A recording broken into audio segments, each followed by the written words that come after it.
ये जो देश देख रहे हैं ईरान, ईरान के ऊपर अभी अमेरिका का खतरा टला नहीं है और अमेरिका इजराइल को वो शक्ति देने जा रहा है जो इजराइल को इतनी ताकत दे देगा कि उसे अमेरिका की तरफ देखने की जरूरत नहीं होगी। वहीं दूसरी तरफ अमेरिका ने अब एक ऐसा प्रतिबंध लगाया है जिसका असर चाइना और भारत दोनों पर ही पड़ रहा है। लेकिन इन सब के बीच में ईरान मामले में पाकिस्तान भारत के पीछे क्यों पड़ा है और भारत को जल्द ही कुछ एक्शन लेने की जरूरत है। जानेंगे जियोपॉलिटिक्स में क्या कुछ चल रहा है। हमेशा की तरह वर्ल्ड मिरर के इस एपिसोड में जानने को मिलेगा बहुत कुछ। आइए जानते हैं इन खबरों को विस्तार से। स्क्रीन पे एक जगह देख रहे हैं, ये जगह है हिंद महासागर में डिएगो गार्सिया। अगर आप इसे देखें तो यहाँ पर अमेरिका ने जबरदस्त तैनाती की है। ओपन सोर्स इंटेलिजेंस से मिली जानकारी के अनुसार कहा जा रहा है कि इस द्वीप पर जहाँ पहले से अमेरिका के एयरबेस है, एक तरह से देखने को मिला है कि आजकल ये रणनीतिक गतिविधियों का केंद्र बन गया है। सैटेलाइट इमेजनरी से ये जानकारी सामने आई है कि डिएगो गार्सिया मिलिट्री बेस पर अमेरिकी वायुसेना ने बहुत ही एडवांस विमानों की एक बड़ी तैनाती की है और यहाँ पर एक दो नहीं बल्कि कथित तौर पर 4 B-52 बम बरसक मौजूद हैं जो परमाणु हथियारों को ले जाने बेहद लंबी दूरी तक हमला करने में सक्षम है। इसके अलावा 6 F-15 फाइटर जेट भी तैनात किए गए हैं जिनकी गिनती हवा में काफी एडवांस और किसी भी अचानक आए खतरे से तुरंत निपटने की क्षमता वाले विमानों में होती है। इनके साथ साथ 6 KC-135 टैंकर विमान भी इस बेस पर मौजूद हैं, यानी कि हवाई मिशन अगर अंजाम देना हुआ तो हवा में ही अन्य विमानों को ईंधन देने का काम भी यहीं से हो जाएगा। यानी एक पूरा पैकेज यहाँ पर तैनात है। भारत से लगभग 1800 किलोमीटर दक्षिण, ईरान से 4700 किलोमीटर दक्षिण पूर्व, चीन से करीब 3000 मील की दूरी पर है। ये द्वीप चागोस द्वीप समूह का हिस्सा है और यहाँ इन दिनों हलचल मची है। क्यों? डिएगो गार्सिया एक ऐसी जगह है जहां पर अमेरिका दोहरी रणनीति को स्थापित करता है। कहा गया जब ईरान के साथ टेंशन बढ़ने लगा तो अमेरिका ने यहां पर तैनाती शुरू कर दी और तैनाती शुरू करने के बाद क्या अब सीज फायर के बाद ये वापस हो गए? नहीं, ये सीज फायर के बाद वापस नहीं हुए हैं। डिएगो गार्सिया में अभी भी तैनाती है और अमेरिका, चाइना और ईरान दोनों को एक साथ साधने की कोशिश कर रहा है। इसी बीच कुछ खबरें आई, जैसे ईरान की तरफ से कहा गया कि देखो हम कोई बातचीत नहीं करना चाहते हैं, हम बातचीत तभी करेंगे जब हमें एक सॉलिड गारंटी मिलेगी कि हाँ जी ठीक है, हम गारंटी देते हैं, उसी आधार पर हम बातचीत करेंगे। लेकिन अभी तक अमेरिका ने ऐसी कोई गारंटी नहीं दी है, बल्कि ये बात हो रही है कि सऊदी अरब चाहता है कि जल्दी से मामला हल हो जाए, इसलिए सीक्रेट तौर पर, कथित तौर पर मुलाकात हो रही है। स्क्रीन पर एक आर्टिकल देख रहे हैं। पर इन सब के बीच में सबसे बड़ा खतरा ईरान के लिए क्या पैदा हो गया है? मैंने शुरुआती दौर में ही कहा कि इस बार ना अमेरिका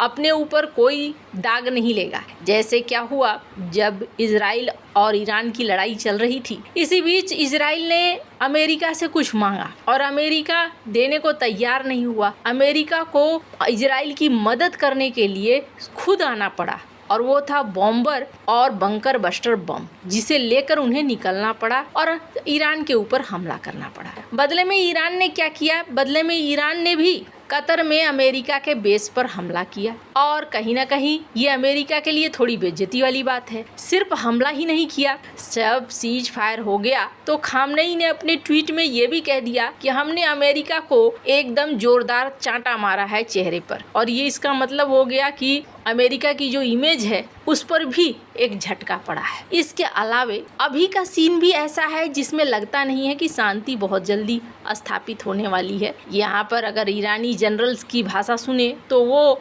इजराइल को कह रहे हैं कि टेंशन नहीं लो, अगर दोबारा आए तो इस बार तुम्हें और भी ज्यादा कड़े रूप से हम थप्पड़ देंगे, यानी कि इस बार फिर तुम हारोगे। अब इन सब के बीच अमेरिका में एक प्रस्ताव पारित हुआ है और कहा जा रहा है कि इस बिल में ये कहा गया है कि अब डोनाल्ड ट्रंप के पास ये हक है कि जब भी वो चाहें इजराइल को बॉम्बर और साथ ही साथ बंकर बस्टर बम दोनों ही दे सकते हैं। अब इसका क्या मतलब हुआ? इसका मतलब ये हुआ कि कहानी अभी खत्म नहीं हुई है। अब इसी बीच अमेरिका ने एक और कदम उठा लिया है और कहा जा रहा है कि ये खामनेई के जो ज़्यादा बोलने की वजह से हुआ है। अमेरिका ने प्रतिबंध लगा दिया है कुछ ऑयल कंपनियों के ऊपर, कुछ शिपिंग कंपनियों के ऊपर। क्यों लगाया है प्रतिबंध? इसलिए प्रतिबंध लगाया है क्योंकि ये तेल खरीदते हैं ईरान से। शुरुआती दौर में कहा गया था कि अमेरिका कुछ छूट दे सकता है, लेकिन ईरान जिस तरीके से सीज फायर के बाद अमेरिका के खिलाफ बोलता रहा, वो सारी छूट की संभावनाएं खत्म हो गई। अब मैंने भारत का नाम क्यों जोड़ा?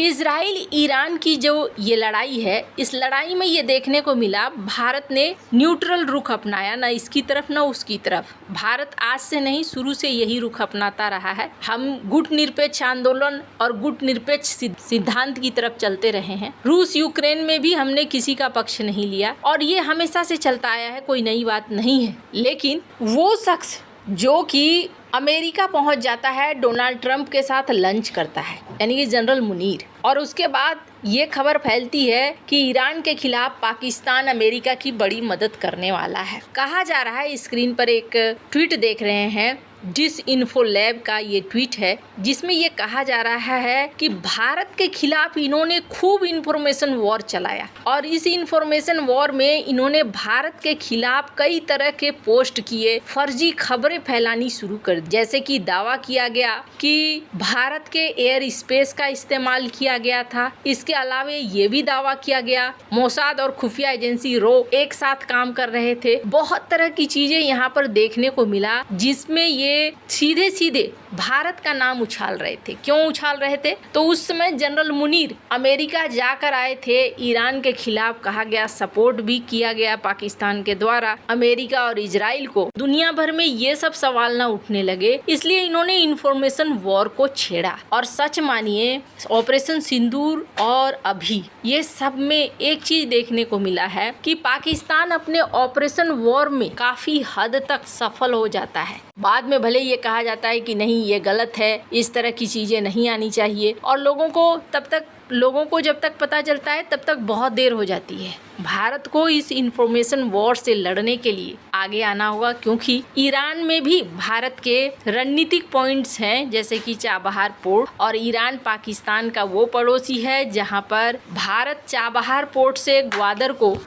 को लेकर अपनी रणनीति की योजनाएं बना सकता है। और कमाल की बात देखिए, ये वही पाकिस्तान है जो इस वक्त इजराइल को समर्थन देने तक की बात कह रहा है। इनके रक्षा मंत्री ने कुछ ऐसे ही संकेत दिए थे। हालांकि इनके विदेश मंत्री ने इस बात को काटा, लेकिन रक्षा मंत्री की तरफ से इसी तरह के इशारे दिए गए। इसके अलावा पाकिस्तान के कोर्ट में ईरान पे हमले को लेकर डोनाल्ड ट्रंप के खिलाफ एक केस किया गया, इसे भी खारिज किया गया। ये अपने आप को ईरान का हितैषी दिखा रहे हैं, मतलब 900 चूहे खा के बिल्ली चली हज को, और वहीं भारत को ये दिखलाने की कोशिश कर रहे हैं कि भारत ईरान का हितैषी नहीं है। और ये सब कहानी है इंफॉर्मेशन वॉर का। आपको क्या लगता है इन सब मामले में? आपकी क्या राय है? कमेंट कर जरूर बताएं। जल्द मिलते हैं अगले वीडियो में नई खबर के साथ।